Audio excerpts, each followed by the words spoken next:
As far as I know, the south isn't peaceful either. The Golden Sacred Lord wants to unify the cities on the south bank, and a group of people who call themselves the Order of Calamity want to do some evil ritual. A lone traveler like you will easily become their target. Matthew nodded again and again after hearing that. He flattered the Naga leader until he was on cloud 9. However, he was puzzled. The Naga Queen wanted to unify the RNAC, and the Golden Sacred Lord wanted to control the southern cities. This was an unprecedented sign in history. Could it be that the civilization lock is failing? Or is this part of the heavenly change? Matthew was puzzled. As for the Order of Calamity, it also gave him a déjà vu of why are you guys everywhere? Taking this opportunity, Matthew chatted with the leader for a while and learned about some of the recent events in the RNAC. As he spoke, the leader suddenly glared at Soldier, who was behind Matthew. Skeleton, why do you look like your brain isn't working well? He kept staring at me, and I didn't like it. Matthew was stunned. Then, he realized something and quickly ordered Soldier to restrain himself. In the undying contract, a faint sense of grievance and anger was transmitted over. Matthew glanced at the data panel. Hint, you have successfully avoided a prison sentence by bribing the Naga leader. You have obtained the elements of the bluff domain, bribe, flatter, and accumulate more elements. You will obtain the opportunity to enter the domain for the first time. Warning, your summoned creature Soldier is extremely eager to kill this group of Nagas. Because of this encounter, he had awakened a portion of his memories from his previous life. Soldier is dissatisfied with your orders, but he understands your concerns, so he's just a little aggrieved. Did Soldier have a grudge against the Nagas in his previous life? Matthew comforted through the contract, now is not the best time to act. We still need to stay in the RNAC for a while. When things are done, I won't stop you. Soldier nodded blankly. Soon after, Matthew watched as the arrogant leader led the other Nagas away on the waves. Not long after, a faint sense of direction appeared in his perception. He knew that the spell mark he left on the gold coin and pocket was taking effect. Equal Stream Island. On the beach, Shwen Kunzi lazily stretched his limbs. On the side, Old Ali handed Matthew a firecracker-like object that was as thick as an index finger and as long as a palm. This is the Soaring Sparrow. It's a small toy that we, the Sioux, made ourselves. We light it with fire and release it into the sky. It can be seen from very far away on the sea. If you want to leave, just fire it. Even if we don't see it, the other boatmen will come and pick you up. But be careful. It seems that the situation in the sea area has become quite tense. I'm not sure if this will attract the Nagas again. In fact, they should not have appeared here. Previously, they were mainly active in the deep sea. The old man sighed deeply. Matthew took the sky sparrow and watched as the old and young boarded Shwen Kunzi and left. Only then did he turn his gaze to the slightly dilapidated island in front of him. In the next moment, he turned into a raven and looked down at the island from the sky. A spindle-shaped island appeared in front of him. It was long from east to west and narrow from north to south. The tip of the eastern island happened to meet an ocean current. The cliff there divided the ocean current from the east into two, one facing northwest and the other facing southwest. Perhaps the name of the island came from this. The island was high, and the trees were flourishing. There were many seabirds living on the eastern cliff, and there were many wild animals in the forest on the mountain. The sandy beach on the southwest side was relatively flat, and there was a small bay. Matthew saw a dock there, and there were a few dilapidated fishing boats docked there. The natural conditions of this island are not good. It's not very suitable for humans to survive. Matthew found that the human buildings on the island were mainly concentrated on the two large flatlands on the southeast and southwest sides. There were a few other places, but the mountain was too steep and not conducive for starting a settlement. The Sioux people gave up settling there after trying for not long. Along the way, he saw many islands with better geological conditions than Equal Stream Island, but they were empty. This meant that when the original Sioux people chose a place to live, they discovered other mysteries on this island despite its harsh geographical conditions. Matthew flew around the island. He could sense that the domain here was stronger than in other places. Living here, even if he did not successfully advance to the Equilibrium Envoy, he would still have the opportunity to continuously accumulate the elements of the Equilibrium domain. The power of the domain is truly magical. Matthew transformed into his human form and stopped near a stone house that looked like a ruin. This should be the village of return that Lee Wiki had mentioned. Although he was mentally prepared, Matthew was also depressed by the dilapidated scene in front of him.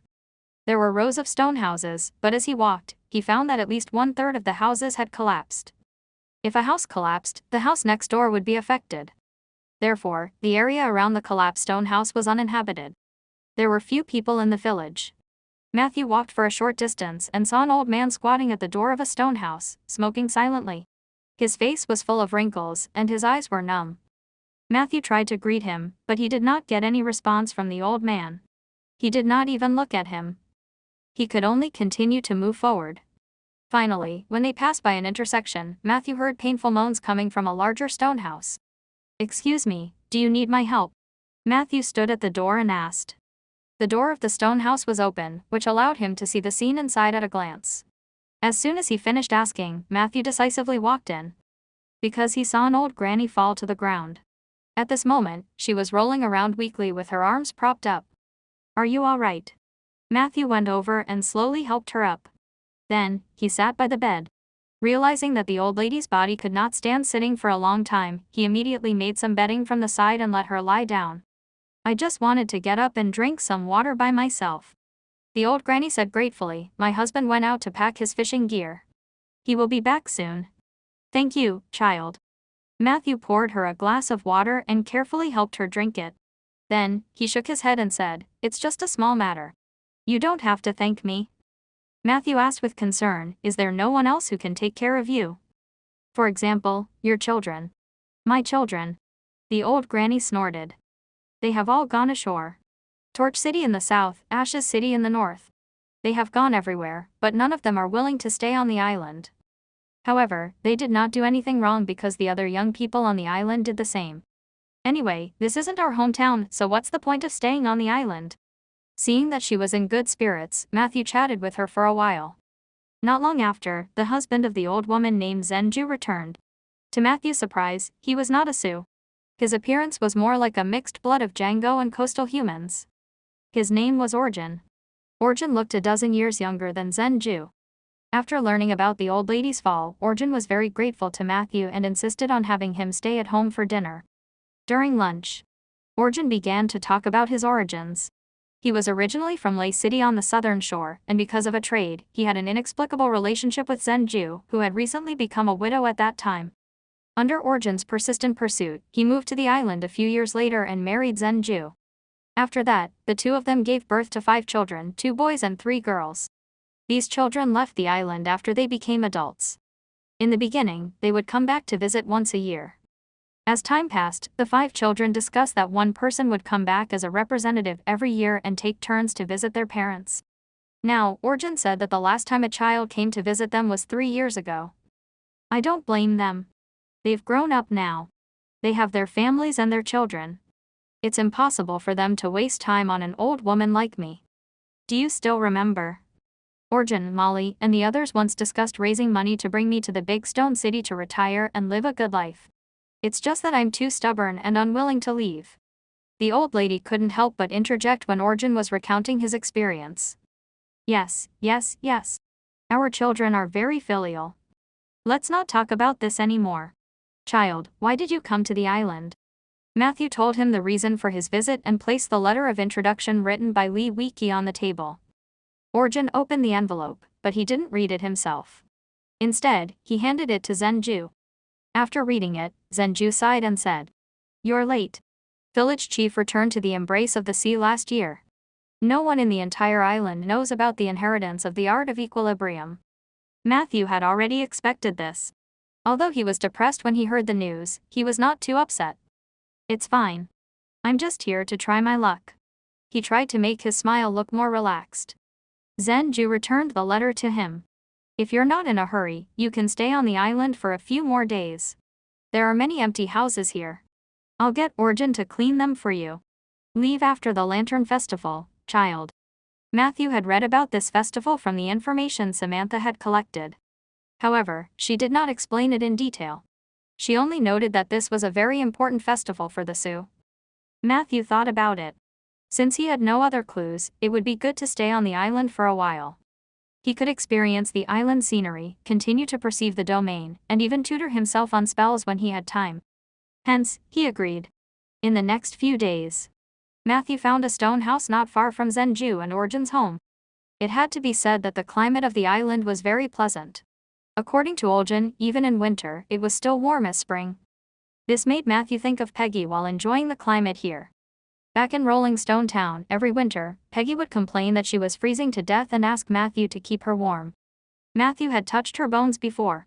She was indeed freezing. It was useless to add more clothes or burn the fireplace. Of course, what puzzled him more was how could a skeleton feel cold? This was also the first time he noticed there was something unusual about Peggy. Matthew couldn't help but feel sad when he thought of Peggy. During this journey, he had eaten very poorly.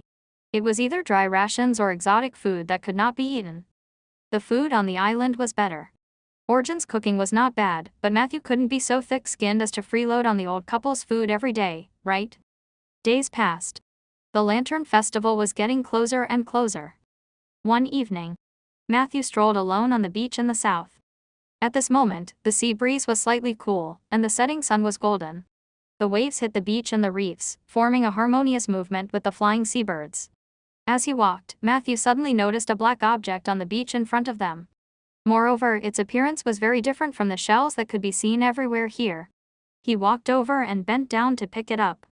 Hint, you have discovered a gravestone, Bright Sandalwood King. Gravestone. Matthew was slightly stunned. This thing did not conform to the burial customs of the Anger civilization. When he saw the additional remarks, he was relieved. In the information provided by Samantha, there was a port city called Bright Sandalwood. It was located on the east coast of the Endless Ocean and was once a very prosperous port city.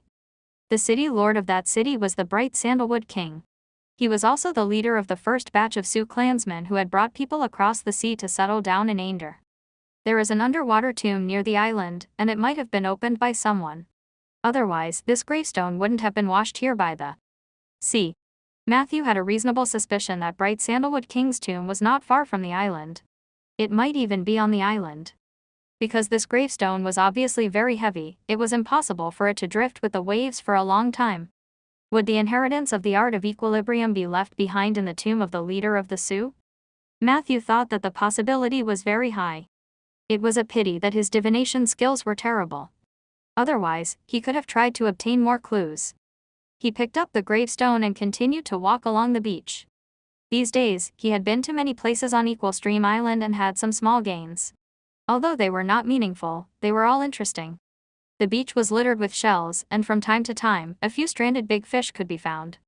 Matthew couldn't tell what species they were, but he admitted that they were fat and thin.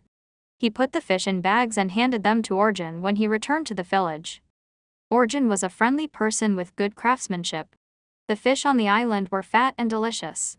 After his treatment, they were steamed, boiled, smoked, or roasted. It was a feast for the taste buds. This beach wasn't big. Before he knew it, Matthew had reached the end. The coastline ahead suddenly became rugged, and the soft sand was replaced by huge reefs. Orjan told Matthew that every day, when the tide was low, one could find seafood in the reef area. The taste was even more exquisite. Unfortunately, the tide was high and the seawater could surge at any time. The reef area was relatively dangerous. Matthew stood on a large reef and looked out for a while. In the end, he walked to a higher place. Not long after, Matthew found a large area of abandoned buildings. The architectural style here was the same as that of the village of Return, which was made up of large stone houses. The only difference was that this place had been abandoned. In the middle of the circle of stone houses there were a few low kiln houses. This was an abandoned kiln. Through the traces left on the mottled stone walls, it was not difficult for Matthew to know that the Sioux had once burned kilns there on a large scale. The warehouse next to it was filled with colorful pottery. These pottery were printed with various lifelike animals and everything else. But Matthew looked around and saw no porcelain. He didn't know if it was because the porcelain was more expensive and had been taken away or if they couldn't restore the craftsmanship of the porcelain there. Even so, the craftsmanship of the Sioux was much better than that of the craftsmen in Rolling Stone Town. Since it was an abandoned kiln, Matthew simply took 2 sets of pottery and asked Orjan if he needed to pay the fees later. He left the abandoned kiln. Matthew continued to walk up the mountain, but after a few steps, he suddenly stopped. His perception was triggered. Matthew turned around and saw a short plant on the hillside behind the abandoned kiln. The plant seemed to have been struck by lightning. Its branches and leaves were charred black as if it could die at any moment. However, Matthew could feel a vigorous vitality from it. Hint, you have discovered a tea tree, alpine green tea lightning struck. Green tea. Matthew was overjoyed. He quickly walked over and found 7 more tea trees behind the one that had been struck by lightning. The last 7 tea trees were full of tea leaves. From the shape and texture, they were already a little too old to be picked. Regardless, Matthew picked some tea leaves and brought them back to the village. He boiled a pot of hot water with his newly acquired pottery and made himself a cup of steaming green tea. After a while, he took a few sips. A refreshing feeling that he had not felt for a long time surged into his forehead. Hint, you have consumed a cup of blessed alpine green tea. Your temporary focus +1, learning speed and casting speed have increased by 15%, lasts for 45 minutes. Blessed green tea. Whose blessing? Matthew was curious. This enhancement effect was much stronger than the coffee he often drank. There were tea leaves in Anger, but most of them were black tea. There were very few green tea leaves that suited Matthew's taste. After drinking a cup of hot tea, Matthew began to have ideas about the tea trees. In the afternoon, Matthew found Orjan and talked to him about pottery and tea trees. As for the former, Orjan said that the Sioux in the village did some pottery many years ago. For some magical reason, those who used the pottery would have their rate of aging greatly slowed. Matthew could take some for free for his own use, but he could not use it for personal gain. Otherwise, the pottery would soon be damaged. This was also the reason why the young people on the island did not take the pottery with them when they left. As for the tea tree, Orjan's reaction was blank. It was not until Matthew showed him the tea leaves and described the exact location of the tea tree that he finally reacted. You mean that row of short trees? Are those considered tea plants? Matthew nodded. Orjan sighed. I'm sorry, I'm afraid that even Zenju and the other elders in the village don't know the effects of these trees. Perhaps the village chief knows, but he didn't take care of them when he was alive. The people of the Sioux on the island have forgotten too many things. At this rate, they will soon forget themselves.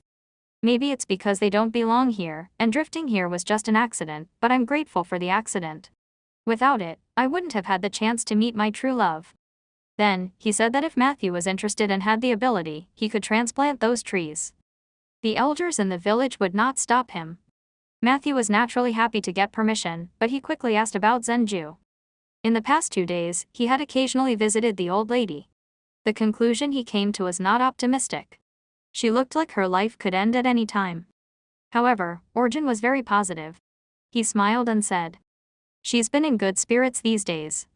I think she'll be in this state at least until the Lantern Festival." Matthew sensed something else from Orjan's laughter. He patted Orjan's back gently. Then, he returned to his room to learn spells. RLWO days later. The Lantern Festival arrived as scheduled. On this day, a red lantern was hung in front of every stone house on the island, adding a festive atmosphere. Matthew noticed that the old man who ignored him on his first day had also hung lanterns in front of the door. He went over to greet the other party, and the latter actually responded with a faint smile on his face. In the past few days, Matthew had greeted all the old people in the village. Perhaps it was because there were few young people in the village, but the old people were all very friendly to him. Only this one had always been indifferent to him. Matthew had thought that the old man had a mental problem or was unable to speak. He did not expect a response today. He immediately chatted with the old man, but he did not expect the latter's reaction to be even more intense. The old man patiently told Matthew about the process of their sea fishing. Later on, the old man even told Matthew that he would take him out to sea in a few days when the weather was better.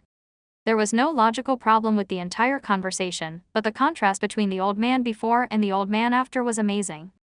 On the day of the Lantern Festival, Matthew's 2 main meals were at the old couple's house. Contrary to usual, not only was Zenju wearing beautiful clothes today, but she was also in high spirits. On the other hand, Orjan, who had always been enthusiastic, was silent. He even injured his finger twice in a row when he was cutting vegetables, and the blood kept flowing. Fortunately, Matthew had a hemostatic ointment with him. The small episode quickly passed.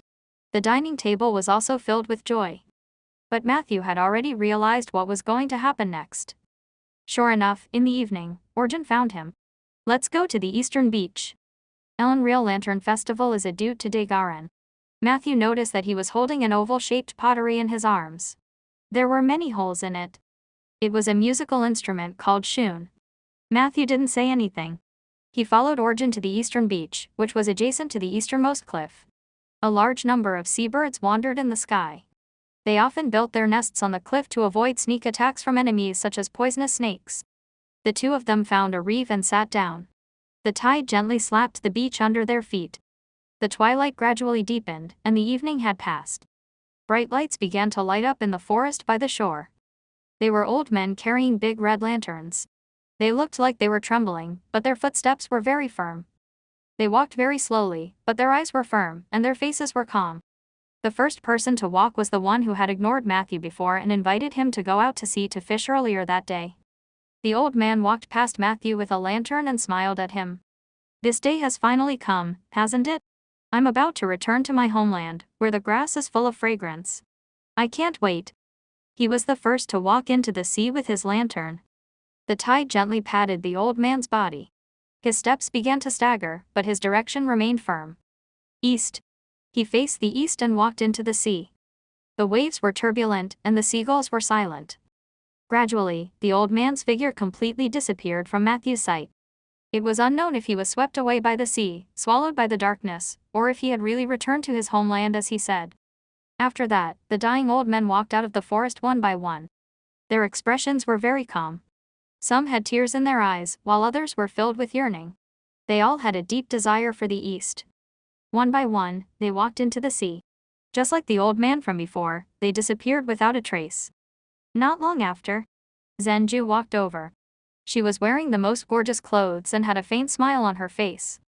When they passed by the reef, she put down the lantern, hugged Orjun and nodded at Matthew. "You don't have to be sad. This is more like a release for us. We were born with an endless desire for our homeland, but that feeling of not being able to get what we wanted tortured us for our entire lives. I can't go back, I can't go back. I am unable to return to that continent when I'm alive. But my parents, my grandparents, my siblings, they are all waiting for me there. I'm going back, I'm going back. My hometown, the hometown in my dreams." Zenju carried a lantern and sang an unknown song in a raving tone. There was a low whimper on the beach as if someone was crying. Matthew knew that it was Orjun blowing the shoon. A faint sorrow surged into his heart. He watched as Zenza's figure disappeared into the waves. His eyes couldn't help but feel warm. "Hey, Matthew, why are you crying?" Ella poked her head out of his chest and asked. Matthew shook his head. He did not deny it completely. "It's just that the sea breeze is too strong, and I think of my hometown." At this moment, he finally understood. It was inevitable that the Sioux who had drifted here would wither. The young people took off their burdens and integrated into the angel life. The elders could not do so, and their only option was to die at the bottom of the sea. They faced the east until they died. In a few years, when the last old man walked into the sea with a lantern, the island would become a deserted island, and the story of the Sioux would gradually become a legend. They didn't belong there, so they should leave. The sound of Orjun's shoon gradually died down. Matthew suddenly felt that he was enveloped by a large mass of darkness. In the endless space-time, he seemed to have lost control of his body. For a moment, he broke out in a cold sweat. However, when he came back to his senses, he realized that nothing had happened. Only the data column recorded everything faithfully. Hint: you have witnessed the entire process of the Lantern Festival. Your knowledge plus 50 Su. You have obtained the mark of the Lantern Festival, plus 10 Su friendliness. Warning: you are immune to calls from the bottom of the sea. Will plus 1. You have successfully avoided the high-intensity charm multiple times in a row. You have automatically mastered a new ability, Unmovable Rock. Unmovable Rock: after entering this state, you will gain extremely strong resistance to any mental attack, including charm, fear, intimidation, bluff, singing, mental pierce, etc. At the same time, your thinking speed and speech speed will be reduced to 1/10 of your usual speed. Please use this ability with caution. Matthew was shocked before he could check his new ability. He didn't expect Xuan Kunzi to be right. The Sioux didn't enter the sea because of the curse but because of a charm. Where did this charm come from? What kind of creature was hidden in the vast sea that was calling out to the Sioux? What would become of the Sioux after being charmed? Matthew had no answers to these questions. He was just a little scared. He didn't expect the ceremony to be so dangerous. Fortunately, his resistance to charm was maxed out. Heart of tranquil water and high willpower were enough to give him close to legendary resistance. I have to be more careful in the future, not only during rituals but also festivals. But why is Orjun fine? He should have participated in several lantern festivities already. Could it be that this charm was only targeted at the Sioux? Then what about me? After some puzzling thoughts, Matthew finally couldn't help but glance at his new ability. He was quite satisfied. Unmovable Rock's advantage lay in its all-round increase in mental resistance. Heart, like still water, could only resist the charm, so its application was still a little narrow. The only problem was that he had never tried to slow down his thinking. It seemed that he needed to train for a period of time. Otherwise, it would be easy to make mistakes if he used the ability. At this moment, a tear-stained Origin walked over with a shun in his arms. "Child, you have witnessed the entire process of the Lantern Festival. In the tradition of the Sioux people, you are one of us from now on." Origin's voice was very low, and it was obvious that he was trying his best to speak. "I'm very sorry that Zenju deceived you before. The art of equilibrium has not been completely cut off. The last equilibrium envoy still has a relative alive. That's his grandson, Yulian. You can find him at the casino in Quarter City on the North Shore. Take the letter from Lee Wiki, and he might be willing to help you." Matthew frowned and asked, "So, is he a gambler?" Origin's tone became calmer. "No, he's the boss of the casino." 2 days later, north of the Gold Coast, Quarter City. Happy Casino. As night fell, the casino was bustling with noise. A short man wearing a beret, a huge backpack, and heavy armor that obviously did not match his body size walked through the crowd of gamblers. He was only slightly taller than the table, and he might not be able to see everything on the table even if he stood on his tiptoes. The waiters almost bumped into him several times. In the end, he miraculously resolved all the troubles he had encountered. He was so huge horizontally, but when he walked through the crowd, it was as if he had activated stealth, and no one noticed him. Shorty passed through the hall and came to a pitch-black door guarded by guards. At this moment, there was still a queue in front of him. There was someone standing at the door to greet the queue. It was a slender woman with slightly raised eyebrows. She did see Shorty, but she quickly ignored him. "Yulian, come out." The short one spoke in a childish voice. She seemed to be quite angry. She came up and pushed the tall and thin figure in front of her. "Make way. Make way. Mage, I'm not cutting the queue. I'm going to blow up this casino. If you listen to my advice, either cast a few explosion protection spells on yourself or leave this place immediately." Although Shorty's voice was tender, it was full of energy. Everyone near the door heard it. Everyone was stunned for about 3 to 4 seconds before bursting into laughter. The tall and thin man turned around. He didn't see anyone at first, but after a while, he lowered his head to follow the gazes of others and found the person he was talking to. Hello, sir? Are you talking to me? Hey, are you a dwarf?" The mage's eyes were filled with interest as if it was the first time he had encountered such a miniature race. However, Shorty's eyes immediately became very fierce. He said expressionlessly, "Mage, you're in danger now. I can add you to my revenge list at any time. In order to prevent you from dying for no reason, I have to tell you a few things. First, I'm not a sir, I'm a lady. Is it that difficult to tell?" Matthew was stunned. His gaze swept across the other party's ordinary chest and then he looked up along the neck that was tightly wrapped in an iron sheet. Helmet, short hair, big eyes. It was indeed not that easy to tell. Secondly, I'm not a dwarf. I'm just naturally short. As a mage, you are very unqualified and rude. If you don't know how to differentiate between humans and dwarves, then I suggest you study ethnography and study the structure of the human body to avoid embarrassing yourself or even getting into trouble next time. Do you understand now? Although she was short, her words were very imposing. Matthew realized that he had indeed been negligent, so he sincerely apologized. "I'm sorry, I didn't have good eyesight." "It's okay. You don't have to apologize to me." Shorty still had a cool expression on her face. "First, there are many superficial people like you. I meet them almost every day. Secondly, whether you apologize or not, you're already on my list of people I hate. I might take revenge on you at any time, so there's no need for you to apologize now." After saying this, her gaze began to shift to the group of gamblers and guards who were watching the show. "Finally, you gloating fools, do not underestimate the destructive ability of a vengeful machinist. I'm serious. Yulian, get out now." The guards began to realize the seriousness of the matter. The gamblers also retreated while the guards rushed over. Shorty's face instantly revealed a helpless expression. "I knew it. If I didn't show my skills, I would have to deal with the lackeys all day. Sound and noise. Let's teach them a lesson." As she spoke, 2 clockwork birds quickly crawled out of the bag on her back. Chirp, chirp, chirp. The 2 birds automatically rewound themselves and flew towards the guards. The clockwork birds were as fast as a beam of light. They brushed past the shoulders of the 2 guards and hovered above their heads for a while. Suddenly, they let out an ear-piercing shriek. The sound was so loud that it almost deafened the people nearby. The guards immediately looked pained. They couldn't help but cover their ears, and their bodies became limp as they collapsed to the ground. The gamblers who had been watching from the side were also affected by the aftermath of the scream.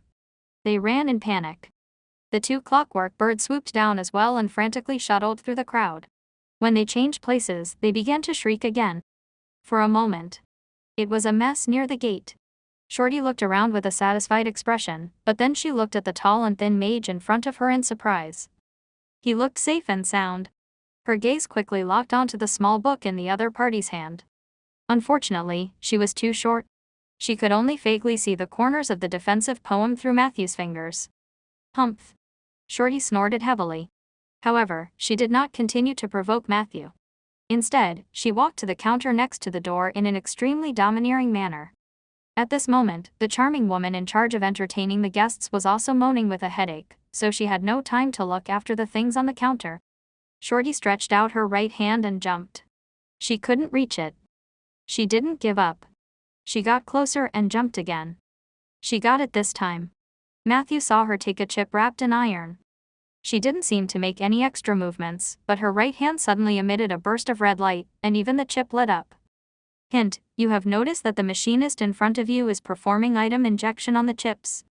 Item injection, one of the basic abilities of a machinist. The item that is injected will change its basic properties. There is a certain degree of chance involved. In the next second, Shorty threw the chip with all her might. Her expression was relaxed, and her eyebrows were filled with a cool temperament. However, under the heavy armor that didn't fit her figure, her movements were clumsy and strenuous.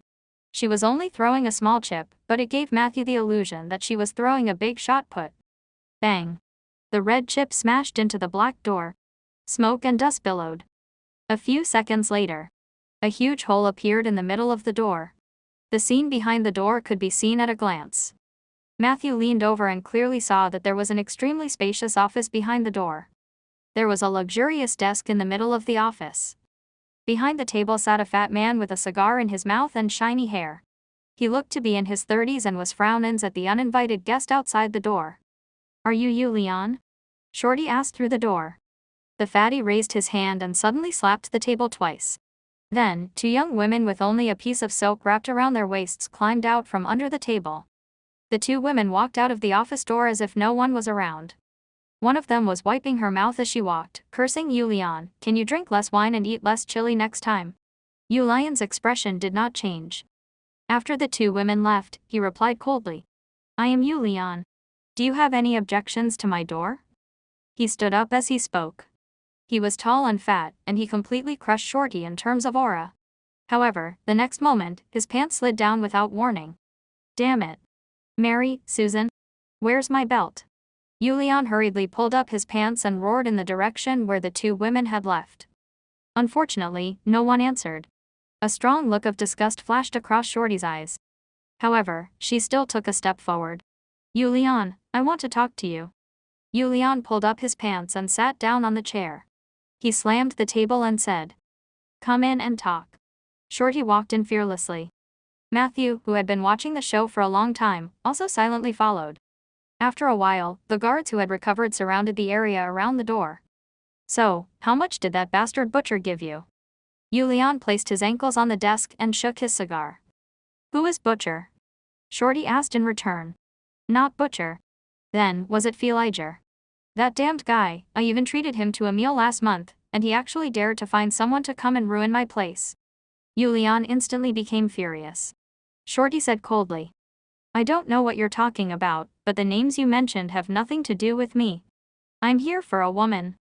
Leon immediately revealed an expression of disbelief. Women. There are hundreds of women coming and going to my casino every day. May I know who you are?" Shorty snorted coldly. "Lily, do you remember now?" Leon pondered in distress. "Lily? Which Lily? Was it Lily the big milk cow or the Lily with the mole on her butt? It couldn't be the one with the inscription on her stomach, right? She was almost 50. Shorty's expression was cold as if she had seen through you lions acting. She continued, you lied to Lily. You told her that you would be with her, but in the end, you chose to abandon her. She is not doing well now. She does not want to eat or drink, and her mental state is terrible. I must seek justice for her. If you are not going to give her justice, I'll take the justice myself. I haven't blown up a casino before, but there are no arcane machinists who don't like explosions. The threat in Shorty's words was obvious. However, Leon was not angered. He only looked a little confused. At this moment, Matthew stepped forward. Don't you remember? Leon waved his hand. I've had too many people in my life who I've cheated on and abandoned. It's really hard to remember all of them at once. So you admit that you're a scumbag? Shorty's eyes turned sharp. Hey. Even if you're an arcane machinist, you can't do this in my office. Leon shouted out in dissatisfaction, close the door. Someone outside reminded him, boss, the door is closed, but there is a hole. Leon slapped his head. Then come on, Candy baby, come out quickly, my good girl. As soon as he finished speaking, a few chaotic roars could be heard. A huge monster suddenly jumped out from the side hall next to the office. Its body almost filled the space. The three heads repeatedly rubbed against each other in the corridor between the office and the side hall. A large amount of saliva formed a drizzle and sprinkled on the faces of everyone in the office. There was a slight sourness. This was a pure-blooded purgatory Cerberus. If it weren't for the fact that the monster's three heads were tied with collars and there were more than 10 thick iron chains at the back, it would have pounced right at Shorty and Matthew. Look, I am not a pushover either. If you really have the ability to install bombs everywhere in my casino, then blow everything up. But as long as I'm alive, I can rebuild my life at any time. Everyone in Quarter City knows that my name is the real source of money, not the casino. He pressed the cigar head hard into the ashtray, sparks flying everywhere. Now get out of here and fix the door for me. If you compensate me, I can agree to keep only one of your hands. Don't look at me like that. Although Candy baby isn't hungry now, she can still consume a dozen of you. Shorty didn't say anything and put down the backpack on her back. She opened a corner of her backpack and took out a round object with a doodle of a heart. This is Elysian Paradise. Once it is detonated, it is equivalent to the effect of a Tier 5 spell, Silent Moment. If you don't know this spell, you should at least have similar common sense. After it explodes, we'll hear the quietest moment in the world. Shorty stated coldly, not only can it blow up your casino, but it can also send you and your dog to the underworld? No, the Purgatory Cerberus is tenacious. I can't guarantee that it will definitely die. Perhaps it will survive and enjoy your corpse. I heard that dogs are very loyal animals, but when they're extremely hungry, it's not like they can't enjoy their owner's corpse, right? Hey. Calm down. Although he didn't know if Shorty was telling the truth, the round thing in her hand did make Leon and Matthew nervous. The latter didn't say anything and used the defensive psalm to open Mordenkainen's private chamber. This was a very interesting defensive spell. It would create a magic singularity in the caster's place. Through this singularity, one could enter a dimensional space of about 20 square meters. When damaged, the singularity would be destroyed, and the dimensional space would collapse. However, the people inside would not receive the first wave of damage. Instead, they would appear at the original location of the singularity. This spell was perfect for avoiding explosions. Even though he was prepared to dodge at any time, Matthew still advised, hey madam, things haven't gotten to that point yet. There's still room for communication. Listen to me and put down the bomb first, okay? We can have a good talk. Shorty glanced at Matthew as a show of respect and stuffed the bomb back into her backpack. The next moment, she placed her backpack on the ground and sat cross-legged on the floor. This was equivalent to stuffing the bomb inside her legs. Shorty actually looked a little cute in this position. However, the presence of the heavy armor and bombs reminded the two of them that the lady in front of them was not a kid who came to ask for candy but an arcane machinist who is known for her amazing destructive power. Can't you remember Lily? Matthew saw that Shorty had calmed down, so he turned to ask Leon. Leon looked like he had a headache. Nowadays, every woman likes to call herself Lily. How can I remember? No? Can you tell your lackey to stop annoying me? He seemed to have chosen to vent his anger on Matthew out of frustration. Shorty, who was sitting cross-legged on the ground, looked up at him. He's not my lackey. Yulian looked at Matthew in puzzlement. Then why did you come in? You follow her inside and always come out to smooth things over when things are about to be awkward. Isn't this the job of a lackey? Matthew thought about it and felt that what the other party said was not without reason. I'm another visitor from Equal Stream Island. This is Lee Wiki's letter of introduction. Even though Yulian's attitude was terrible, Matthew wasn't annoyed and just patiently explained. Lee Wiki. Was he that turtle king? If you see him, tell him to stop, he has almost eaten all the turtles on the north bank. Yulian ridiculed him and then looked at Matthew apologetically. I'm sorry for mistaking your identity. Actually, this is not the norm for us at the casino. Although there are troubles in the casino every day, it's the first time something as outrageous as today has happened. Speaking of which, do arcane machinists really have such abilities? If they can just create explosions just like that, then what was the use of mages? Regardless, I'm afraid I don't have time to read this letter now. Matthew smiled and shook his head. Don't worry, Lily is more important.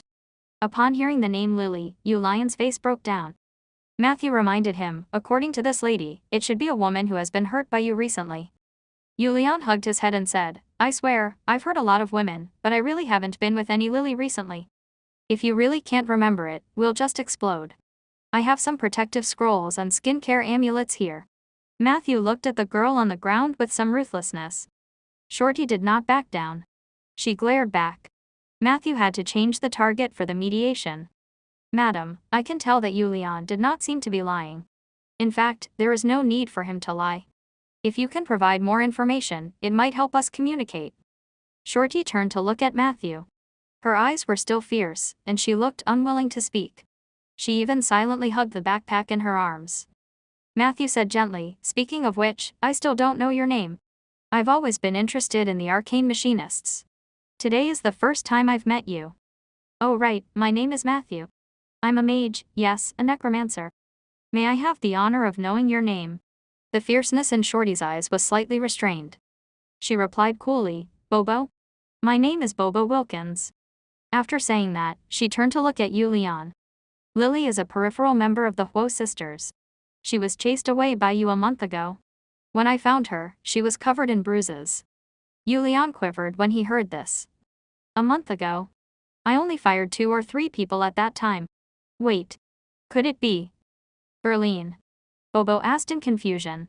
Who's Berlin? A female worker who used to work at Part-Time Lover. Well, that's the name of a brothel.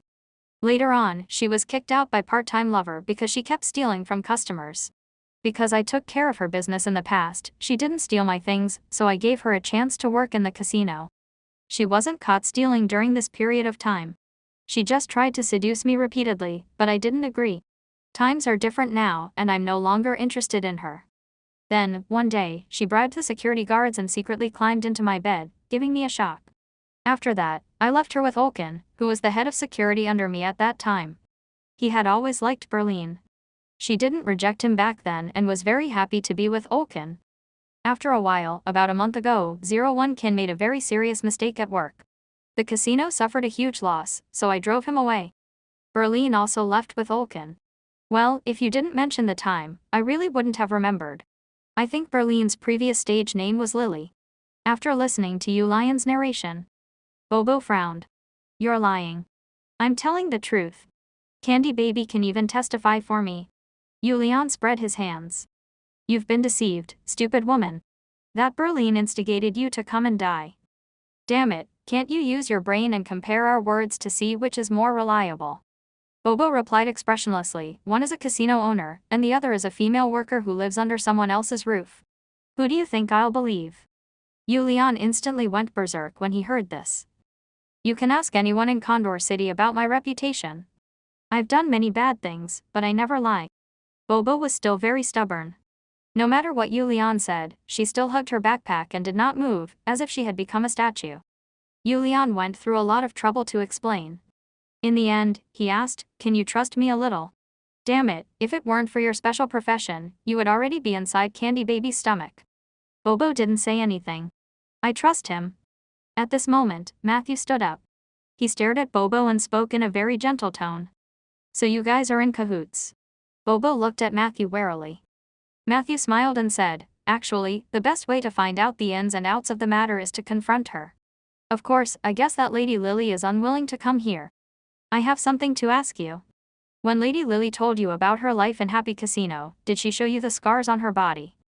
Bobo nodded her head heavily before adding, I was furious when I saw the wounds on her body. I swore to avenge her. Matthew asked, are her injuries new or old? Bobo was stunned. It seems to have both old and new. She told you herself that she was chased away a month ago. In a month's time, no matter how serious the external injuries are, they should have recovered, right? Moreover, you mentioned there were new injuries. Matthew said calmly, I can't guarantee that everything Mr. Yulian said is true, but Lady Lily obviously lied to you. She's using your sense of justice. Bobo's eyes flickered for the first time. She looked as if she had never expected things to turn out this way, and her expression was a little panicked. Although this emotion only lasted for a short time, Matthew still captured it. A very young arcana machinist with a sense of justice and is easily incited by others. She is stubborn, has a venomous tongue, and isn't easy to communicate with. However, her abilities seem to be extraordinary. He quickly labeled Bobo with all sorts of labels in his mind. At this moment, Bobo was clearly convinced. She blushed and was at a loss. However, she still hugged her backpack tightly and did not dare to let go. Matthew used his eyes to signal Yulian not to provoke her. Then, Matthew took a step forward. What's wrong? Bobo, if you're willing to trust me, we can put down the bomb first and continue to discuss this matter calmly. Bobo blinked. Then Matthew heard her whisper, but things have already come to this. It would be very awkward if we don't blow something up. Matthew didn't know whether to laugh or cry. Bobo hesitated on the spot for a while before finally stuffing the bomb into her backpack and slung it over her shoulder. It seems that I've not given this matter too much thought. I'm sorry. Under Matthew and Yulian's helpless gazes, her apology was as soft as a mosquito.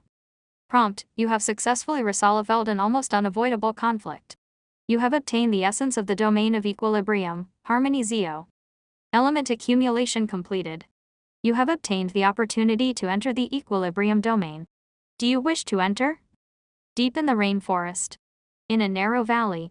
With a mournful wail, the green mountain-like monster finally fell at the entrance of the valley. The fall of dinosauruses shook the earth and mountains. But this time, no animals nearby were scared away. This was because this life and death battle related to the advancement ritual had already lasted for 9 days. After 9 days, Lumiere had finally taken down the dinosauruses.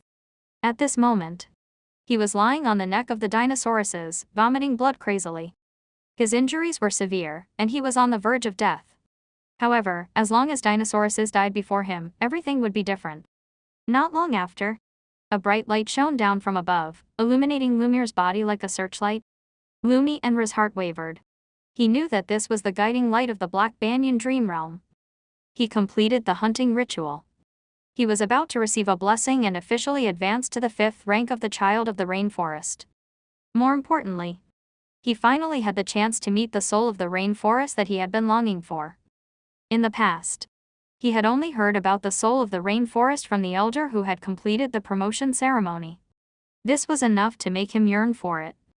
And today was the day he met the soul of the rainforest. The light of guidance slowly disappeared. Lumiere felt a sense of euphoria. He was being lifted up by a gentle force. He felt like he was flying to heaven. After an unknown amount of time, Lumiere realized that his injuries had already healed. In front of him was a lush banyan forest. Under a huge banyan tree, Lumiere was pleasantly surprised to find a tall throne. He shifted his gaze from bottom to top uneasily. Suddenly, on the throne, he saw a small figure looking down from above. It was a little flying squirrel that had imitated a human's posture and was leaning forward with its limbs spread out. Lumiere was astonished. He gathered his courage and asked, may I ask, are you the soul of the rainforest? The little flying squirrel did not answer. It just stared at him coldly. Lumiere hesitated for a moment before he slowly knelt down. In the next moment, the majestic voice of the flying squirrel sounded in his ears, you did well, and you deserve more rewards. But you are not qualified to see the soul of the rainforest yet. Unless you can complete another mission for the soul of the rainforest. What do you need me to do? Lumiere asked immediately. The little flying squirrel's reaction was very cold. It was not in a hurry to tell Lumiere the contents of the mission. Instead, it gently raised its slender claws, and its movements were elegant and domineering. Let's first receive the power of the ritual. You have proven yourself to the rainforest. You deserve all this. As it spoke, the altar under the throne lit up with green light. Lumiere walked over, his heart surging. Balls of green light surged into his head, neck, chest, abdomen, and limbs. He felt his already strong muscles become even tighter. At the same time, new abilities surged into his mind one after another. The pleasure of being filled with energy and information flow could not be described in words. Lumiere could not help but raise his head and howl. 10 minutes later.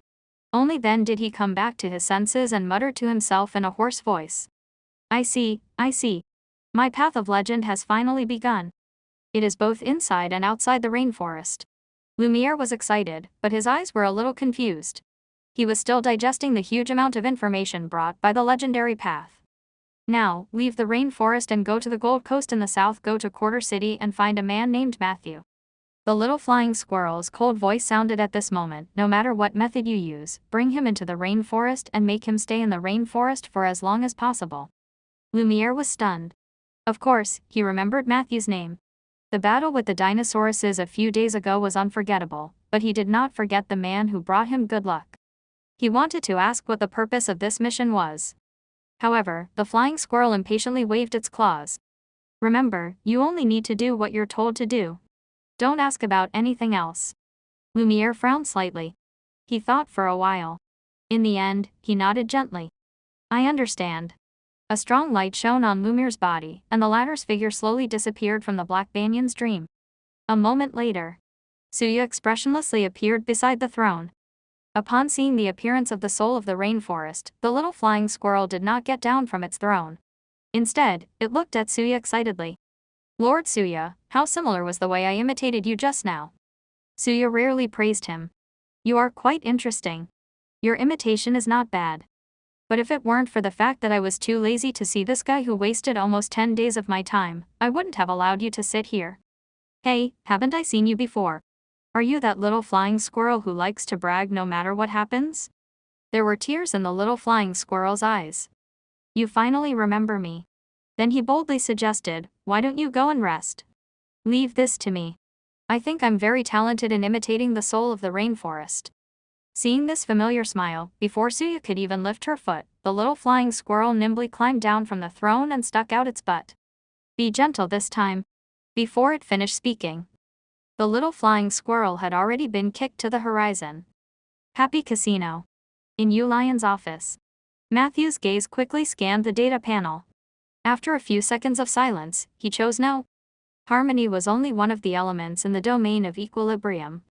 Although he had accidentally accumulated enough single elements in this way, Matthew wasn't prepared to use harmony to enter equilibrium. There were at least 2 drawbacks to entering the domain using a single element.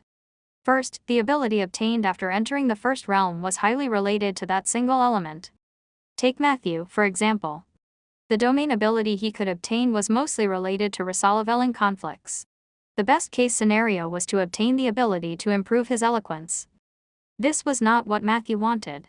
Secondly, doing so would leave Matthew with the mark of harmony in the domain of equilibrium too early, which would affect his future development in the domain of equilibrium. Everyone knew that the first entry was very important. He needed to leave a good impression on the domain the first time he entered.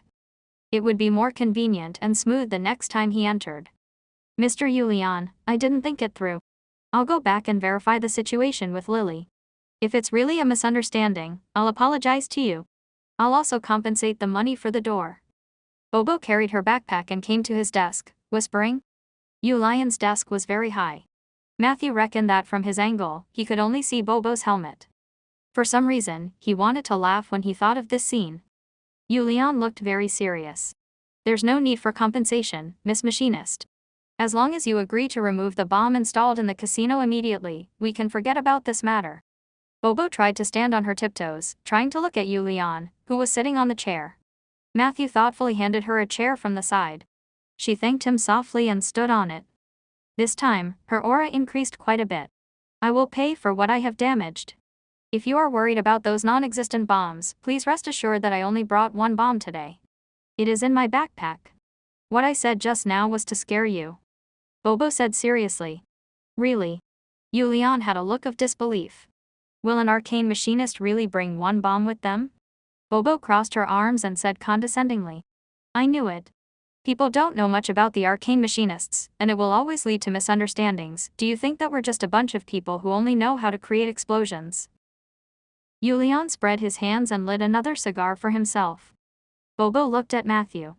Matthew shrugged. My knowledge is shallow, and I know very little about the arcane machinists. However, my impression is that machinists are indeed highly related to the various explosions. Matthew was actually quite tactful. In the literature books he had read, the arcane machinists were usually described as walking bomb depots. There's no guarantee that their armor or weapons won't explode. This was the most frequently quoted summary of the impression of the arcane machinists. Preconceptions, those are all prejudices. Bobo tried to explain, we often do good things. A few years ago, the Cloud Levels and the Sky Giants fought over a ruin on the clouds. It quickly became a tug of war, and both sides suffered countless casualties. Because these two races were our neighbors. Whether it was Cloud Edge City, where the Cloud Levels lived, or the Heavenly Island, where the Sky Giants lived, they were both located in the same sky as the headquarters of the arcane machinists, the Cyber Dragon. Well, Cyber Dragon is a great floating city. If you haven't heard of it, you should go and study geography. All in all, the battle between the two neighbors had the arcane machinists on the cyborgs worried. We began to wonder if we could stop the war in our own way. We did manage to do that. We found an opportunity to blow up the cause of the dispute between the two sides, the ruins on the clouds that were said to have been left behind from the beginning of the Enlightenment era. We blew it up completely, turning it into ashes without leaving any dust behind. After this incident, the Cloud Levels and the Sky Giant no longer fought each other. Look, we arcane machinists can still do some good things. Behind the desk, Yulian silently smoked his cigar, his hands trembling. Matthew also rubbed his temples. What about the relationship between the Cyber Dragon, Cloud Edge City, and Heavenly Island? Bobo looked at him matter-of-factly. Of course, it has become very bad. We have no choice but to sacrifice our souls for the sake of the big picture. Fortunately, it didn't matter if they didn't like us. Even if the Cloud Levels and Sky Giants joined forces, they wouldn't be able to defeat Cyber Dragon. After all, we only do good things occasionally. Our real specialty is still making bombs. Even Matthew fell silent. Bobo, on the other hand, looked as though she had just declared her victory. Like a proud rooster, she jumped down from the chair happily. I'll go now and ask Lily. Wait. Yulian stopped her. Leave with him later. I will arrange for you to leave from the back door. As he spoke, he gestured for the lackey outside to temporarily cover the door with something. Then, he took the letter from the table and opened it to read. This time, Bobo did not object. She brought a small stool from the side and sat down obediently. 2 minutes later, Yulian raised his eyebrows and looked at Matthew. So you're here to find the art of equilibrium. Matthew nodded, his eyes firm. However, he did not have high expectations. After leaving the island, Matthew regarded Quarter City as his last stop in the south. If he couldn't find the inheritance of the art of equilibrium here, he planned to find a few unfamiliar undead and have a night of the undead until he got drunk. Unexpectedly, Yulian said very easily, I do know where the art of equilibrium can be inherited. This information is supposed to be charged, but since you've helped me today, I'll tell you for free. To be honest, you're really lucky. When I sold this information to a grave robber, I received a total of 1,000 gold coins. Grave robbers. Matthew was puzzled. That's right. The last inheritance of the art of equilibrium is in the underwater tomb of the bright sandalwood king. The tomb raiders on the Gold Coast have long been restless about this. They tried to rob the bright sandalwood king's tomb several times but failed. Later, for some reason, they actually found me. I told them a path leading to the underwater tomb. Yulian flicked his cigar as if he were describing a very successful business deal. Matthew's heart sank. As expected, someone had opened the tomb of the bright sandalwood king already. Otherwise, he would not have found that gravestone on the beach of the island. Sir, you are also a member of the Sioux. The Sioux have always valued burial graves, right? Isn't bright sandalwood king your ancestor? He looked at Yulian in confusion. Hearing this, Yulian could not help but laugh. Ancestor. I don't care. I heard that they had accumulated a lot of family property, but they didn't leave any for me. I came out to make a living before I was 13 years old. I relied on myself to get to where I am today. My grandfather might have taught me some self-defense techniques, but I don't understand his art of equilibrium at all. In short, I started from scratch. I have no other relationship with the Sioux apart from blood. I don't agree with their philosophy either. Yulian had already said so. Matthew naturally did not say anything more. He only asked about the location of the underwater tomb and the way to enter. Yulian said. Bright Sandalwood King's underwater tomb is extremely grand and huge. It is located in a half-plane and has only 2 entrances to the outside world. What I pointed out to the grave robbers was actually a dead end. As for you, you have the mark of the Sioux on your body. I believe that you have been to the island and even observed the Lantern Festival there. You are still alive and kicking, which means that you do have the potential to become an envoy of equilibrium. Remember, after you leave Condor City, head northeast and enter the rainforest. Follow a small river with light blue gravel at the bottom of the river and swim upstream along the river bank. After about 2 days of walking, you will find a lake. The lake is called Dalong Lake. At the center of the lake, 1,400 meters below the surface of the lake, one would be able to find the path of life that led to the Bright Sandalwood King's tomb. Of course, I have to remind you that the journey will not be easy. There are many monsters living nearby. Even the ferocious beasts in the rainforest are afraid of them. It is said that there are also lightning dragons in the center of the lake. Anyway, I have never been there, so I don't know. You can only rely on yourself. Dalong Lake. The scene of Lumiere hunting a plesiosaur by the lake immediately appeared in Matthew's mind. At that time, he felt that this lake was a little mysterious. So the Dalong Lake is related to the Bright Sandalwood King's tomb. No wonder the ecology there is unique. Even the soul of the rainforest can't do anything to it. Matthew's mind suddenly became clear. If you want to explore the tomb at the bottom of the lake, it's best to go early. It's been an eventful autumn recently, and even the city of Condor is a little restless. Yulian reminded. Troubled times. Matthew used his gaze to signal for the other party to explain in more detail. Yulian was straightforward. The Golden Sacred Lord intends to unify the South Bank. Many merchants and castellans from small cities have come to the north to seek refuge. A large number of them have come to Condor City. The more people seek refuge, the more people will take advantage of the situation. Who knows how chaotic the security of Condor City will be in the next few months. Actually, the North Bank isn't peaceful either. The Sandstorm bandits are fighting internally, and they're assassinating people outside the city every day. The worst thing is that these stupid bandits often make mistakes in their assassination targets. I've already lost quite a few customers to them. There was also a group of cultists who used the Order of Calamity's name to spread the faith of Yurkis in the city. They seemed to be the most well-behaved of them all and even gave bread to those who took refuge when they preached. However, based on my experience, these people were the most difficult to deal with. I even suspected that the grave robber who had asked me for information was working for them. If you encounter them in the wild, you have to be careful. Of course, these are not the worst. Most importantly, listen to my advice and don't go out to sea for the time being. Don't even go near the coastline.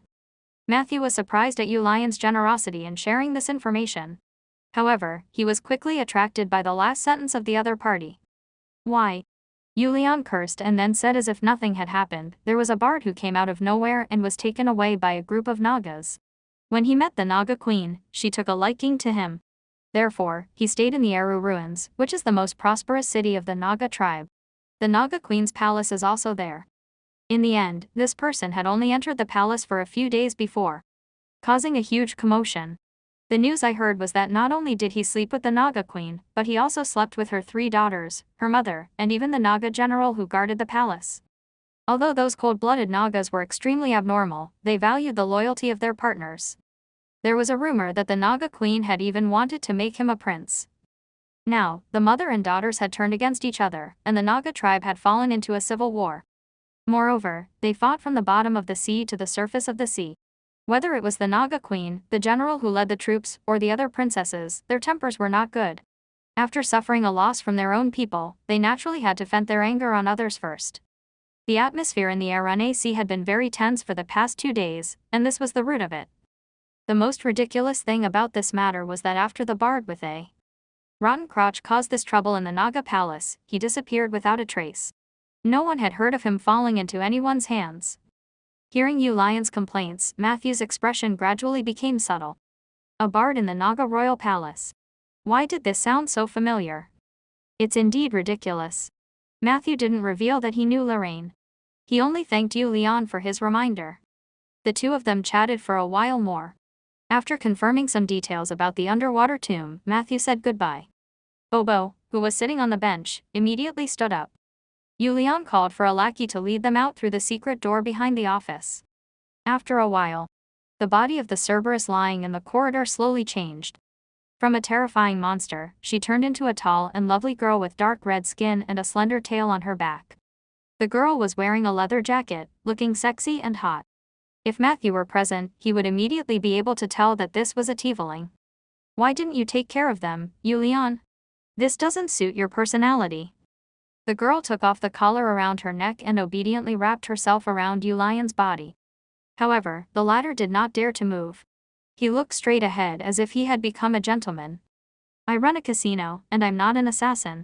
Besides, those two people are not to be trifled with. Never mind the arcane machinist who will explode at any time, but that necromancer is a practitioner of the art of equilibrium. It's okay if you don't understand what this means, but you have to remember that those who can trigger the domain of equilibrium are all freaks. Yu Lian looked a little tired. Is this the reason why you sent away the troublemakers respectfully and shared the information with them for free? The girl gently licked Yu Lian's earlobe. I almost don't recognize you anymore. Yu Lian forced a smile. Sometimes we have to endure some losses. If this information can quickly send these two gods of plague away, I'm willing to say more. We'll grab a dwarf among the slaves and kill him. That way, no one will doubt Happy Casino's strength. Hiss, Dolores, don't touch that, ugh. The tiefling giggled. Don't be so guarded against me. I'm just here to remind you of your current identity. You spoke so passionately just now that even I almost believed that you started from scratch. Yu Lian immediately revealed a flattering expression. That was just an excuse to fool them. I know very well that I'm just a dog in purgatory. Purgatory. Dolores raised her eyebrows. No, I'm only the mother of all laws, Swanna's dog. Yu Lian hurriedly tried to salvage the situation. It's good that you know. Dolores giggled as she used her small hand to brush every inch of Yu Lian's skin. I really don't have any ill intentions. I'm just afraid that you'll remember something you shouldn't remember after meeting that necromancer. Yu Lian looked at the huge sea map hanging on the side of the office with a complicated expression and sighed deeply. What is it? Do you miss the Sioux? Don't worry, Dolores. I'm no longer one. In the alley outside the secret passage, Matthew slowly retracted his gaze. He only relaxed a little when he successfully walked out of the alley. Is this your first time dealing with an arcane machinist? They wouldn't dare to make a move against us. Bobo was very confident about this. They always think that we will explode when they touch us, but in fact, we won't. Matthew didn't believe her. She could not help but stop and look up. Touch my helmet if you don't believe me. Matthew hesitated for a moment and deliberately reached out his left hand to touch it. Thrust. Immediately, a blue-white electric current rushed up, causing Matthew's fair and clean left hand to tremble. The tips of his index finger and middle finger, which were the first to come into contact with the electric current, had charred black spots appear. Hiss. Matthew retracted his hand at lightning speed and looked at Bobo in shock. The latter raised her helmet with both hands in confusion. Is there an electrical leakage somewhere? Why don't I feel anything? Oh, here. As she spoke, she gently adjusted the angle of her helmet and then said to Matthew. It's done. Touch it again. Don't worry. You won't get an electric shock this time. But it could explode, right? Matthew complained in his heart. Bobo's gaze was very eager, so he could only change the topic. So, are you going to look for Lily now? Do you need my help? Bobo was indeed attracted. No need, I can go alone. I still owe you a favor this time. Next time, forget it. I heard your conversation just now. Are you going to rob the tomb at the bottom of the sea next? Matthew immediately shook his head and said, No, I'm not a tomb raider. I'm just chasing after knowledge. Bobo put on a fake smile. There's no need to hide it. I understand. Necromancers robbing tombs are very common. Matthew tried his best to deny it. Although I'm a necromancer, I really don't rob tombs. This time, I'm just looking for an opportunity to advance. Bobo nodded. It doesn't matter. I'll accompany you on this trip. Then, we won't owe each other anything. Don't be in a hurry to refuse. Arcane machinists are very powerful. You should know that even the cloud levels and sky giants combined can't defeat the cyber dragon. Matthew thought for a moment and agreed. He was mainly interested in Bobo's equipment. He wanted to know what it looked like after it was taken off. As for the abilities of the arcane machinists themselves, he was a little afraid. He said solemnly, "You have to promise me that you won't blow up the tomb." Bobo sneered and stomped her feet. "I knew you wouldn't trust me, but I promise you that I won't blow up the tomb. Are you satisfied now?" Matthew heard this and reached out to touch Bobo's helmet in satisfaction. It didn't feel cold and hard like a normal helmet. Instead, it felt soft and silky. When her helmet was touched, Bobo seemed to have turned into a robot whose power had been turned off. She suddenly stood there without saying a word. "Let's go." After a long time, Matthew withdrew his left hand and said, "Where to?" Bobo asked in a muffled voice. "We're going to find Lily. Don't worry, I won't interfere with you. At most, you'll just watch the show outside," Matthew said. 40 minutes later. In the commoner district of Condor City, at the entrance of a small building with a courtyard. Bobo carried her backpack and hopped out from inside. "How is it?" Matthew asked. "I interrogated Lily according to your story, and she cried and told me everything." Yulian didn't lie. The injuries on her body were left behind by the former security captain, Olkin. After 01 Kin lost his job, he drank every day and hit people when he was drunk. Lily was beaten up badly. Later on, 01 Kin found out that Lily was an outer member of the Huo sisters and had evil ideas. "I happened to pass by this city, and Lily lied to me under Olkin's instigation. We Huo sisters stand up for each other. They plan to use me to get rid of Yulian, that's probably what happened." Bobo calmly recounted what had happened in the room. "So, how do you plan to deal with them?" Matthew and she walked side by side, their backs facing the small building as they left the commoner district. "I'll deal with them the way I originally planned to deal with Yulian. The Huo sisters can't allow such bad people to exist." Bobo lifted her chin slightly and said coolly. "Boom." At this moment, a loud sound came from behind the two of them. Matthew turned around and saw a bright fire dragon leaping out of the small building. In an instant, the small building turned into ruins. Countless passers-by swarmed over and pointed at it.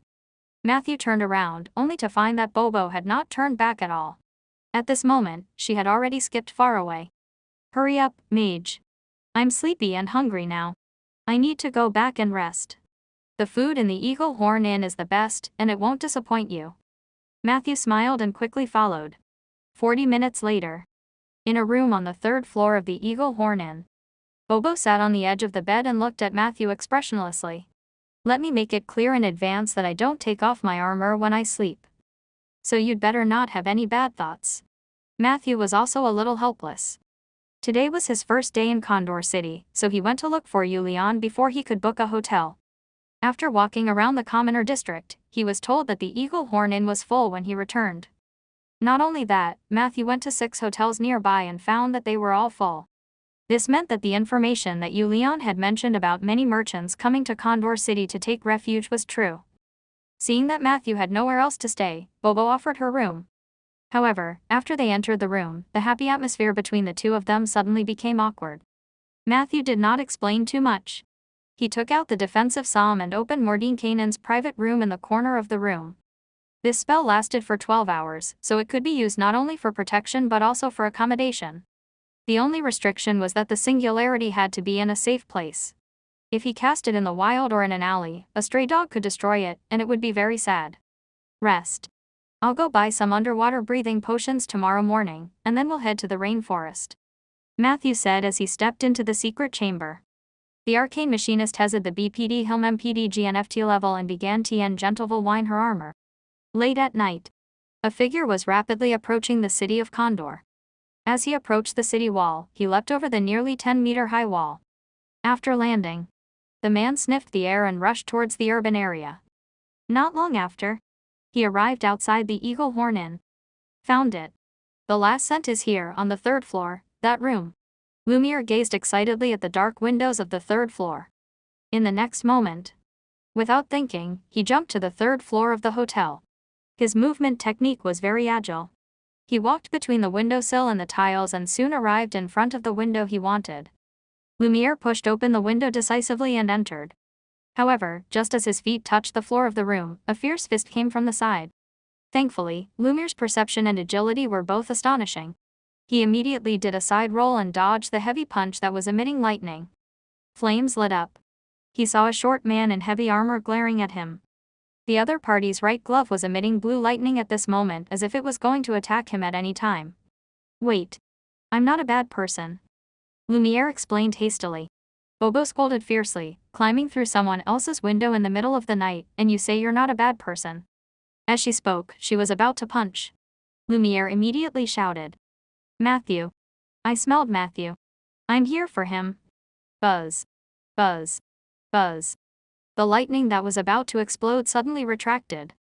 Bobo looked suspiciously at Lumiere. Smelled him. At this moment, Matthew, who was awakened by the alarm spell, finally walked out of his private room. What happened? When he saw the face of the uninvited guest, he could not help but be a little surprised. Why are you here, Lumiere? Lumiere looked at Matthew with delight. He was about to say something when he suddenly froze. Because he realized that he didn't know what to say.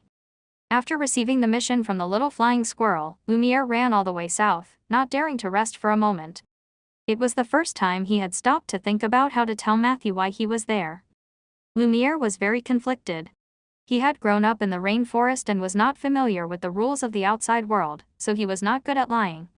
He couldn't possibly say that the soul of the rainforest wanted him to invite him back, right? This would not only hurt the reputation of the soul of the rainforest, but Lumiere would also feel embarrassed. Thus, he fell into deep thought. Have you advanced? This is something worth celebrating. Matthew noticed the change in Lumiere's body and congratulated him. But you came to look for me so late at night. Did something happen? Lumiere seemed to hesitate in the face of Matthew's question. His forehead began to sweat, and his heart was as anxious as an ant on a hot pan. Seeing the scene, Bobo's boxing gloves began to emit blue light again. Do you know him? I don't think he's a good person. Look, he doesn't even dare to reply to you. Matthew was also a little puzzled. Lumiere. Lumiere was so anxious that he was dizzy. He looked at Matthew in a daze and suddenly said, I miss you, Matthew. In the room. The blue light from the boxing gloves reflected Matthew's shocked face. Bobo's face turned blank. Then, she looked back and forth between the two of them with a strange gaze. Like and subscribe.